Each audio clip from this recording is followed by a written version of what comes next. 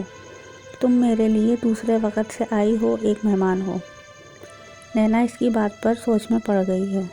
اس کا یہاں کوئی ٹھکانہ نہیں تھا کہ اسے پناہ دی جائے، کہ اسے پناہ چاہیے تھی۔ کہیں نہ کہیں تو اسے پناہ لینی تھی، اعتبار کرنا مجبوری تھی۔ جب تک میرے شوہر نہیں آتے کیا میں یہاں رہ سکتی ہوں؟ نینا نہیں جانتی تھی اس کے منہ سے شوہر لفظ کیسے ادا ہوا۔ ضرور اس نے کچھ توقف کیا۔ وہ کب آئے گا؟ اللہ جانے کب آئے گا۔ اتنا بے خبر وہ کبھی تھا تو نہیں۔ نینا مایوس سی ہوئی۔ وہی مجھے یہاں سے لے کر جا سکتا ہے۔ وہ بغور نینا کی بات سن رہا تھا۔ آ جائے گا، محبت کا بیج تو بویا جا چکا ہے۔ کیا مطلب؟ نینا سمجھی نہیں۔ سمجھ جاؤ گی لیکن جب میں تمہارے ساتھ نہیں ہوں گا۔ نینا کو اس کی باتیں عجیب پیچیدہ سی لگیں۔ گھر میں مکمل خاموشی تھی۔ ماحول میں ایک سکوت چھایا ہوا تھا۔ آپ میرے بارے میں کیسے جانتے ہو؟ نینا نے پوچھا۔ ذاکر نے آئی برو اٹھائی۔ اور تمہارا شوہر ایک خاص مخلوق ہے، لیکن دل کا بہت اچھا ہے۔ وہ براہ راست اس کی آنکھوں میں دیکھ رہا تھا۔ وہ حیرت سے اس کی بات سن رہی تھی۔